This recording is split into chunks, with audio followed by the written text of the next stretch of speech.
matingnan nga po natin yung pinalalambot nating bulalo. Kanina ko pa po yung pinakukuluan. Tingnan po natin kung malambot na.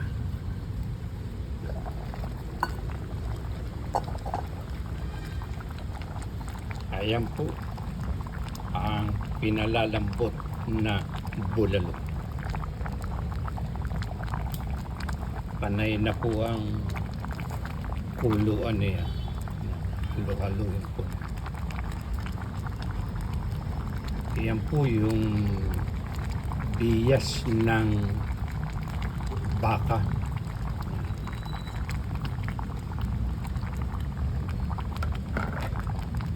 Iyan daw pong bulalo, lalo na yung bias ng baka,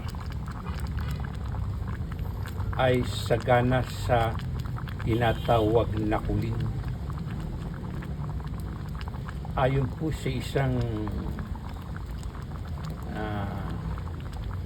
kilalang manggagamot, ang tao raw, lalo na yung mga senior na, mga dual citizen, kaya raw pinapasok na ng mga karamdaman ay kulang sa kulin. Kaya ang dapat naggawin daw ng mga senior ay kumain ng bulalo upang bumalik ang kulin. Kaya raw pinapasok na ng iba't ibang karamdaman ang isang tao ay dapat ay kulang sa kulin at dapat na kumain ng bulalo. Sa kanya pong pamamaraan ng panggagamot ay may ilang humuhusga. Bakit daw kakain ng bulalo, hihigop ng sabaw ng bulalo, lalo na kapag ikaw ay high blood, ang problema mo mataas ang iyong blood pressure, ay yung bulalo ay mamantika at baka lalo kang tumaas ang iyong blood pressure. Pero yan po ang pamamaraan o isa sa mga pamamaraan ng tinutukoy ko na manggagamot. Kaya nga po sa paraan ng kanyang panggagamot na ang isa sa mga inirereseta niya sa mga may mga karamdaman ay kumain ng bulalo, dahil yung bulalo ay sagana sa kulin na siyang nagbibigay ng proteksyon upang hindi raw pasukin o magkaroon ng iba't ibang karamdaman ang mga tao, lalo na yung mga senior. Kaya nga po sa mga sumasangguni sa kanya, yan ang kanyang hatol, reseta, kumain ng bulalo upang magkaroon at bumalik sa ating katawan ang tinatawag na kulin. At sa kanya nga pong pamamaraan na ginagawa, niro-rekomenda sa kanyang mga pasyente ay ang kumain ng bulalo. Kaya po siya ay tinawag na si Dr. Bulalo. Marami na po ang sumangguni sa kanya at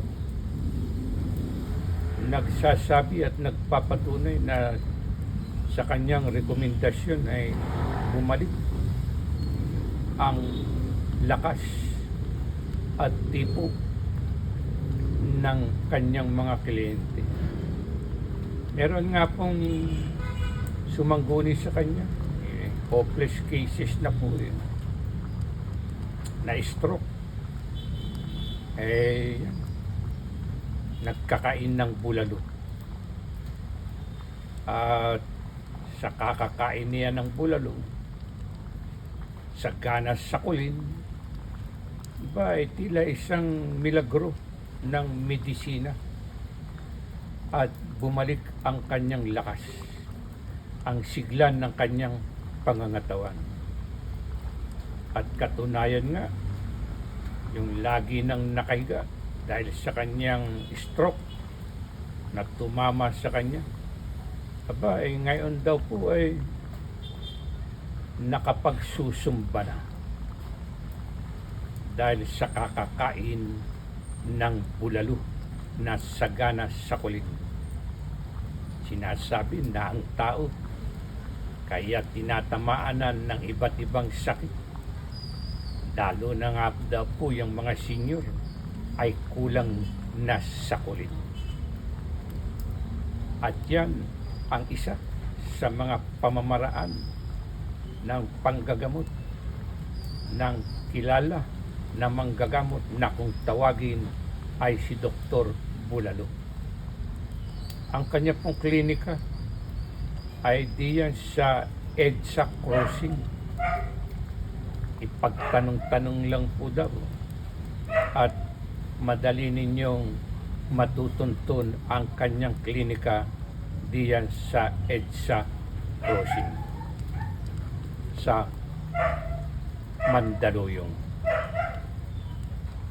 At ng inyong maranasan at magkaroon kayo ng pagkakataon na makakonsulta o makasangguni sa tinatawag na si Dr. Bulalo ng ang kanyang klinika ay nasa EDSA Crossing sa Mandaluyong. Yan po ang mga tala na aking nalaman tungkol kay Dr. Bulalo.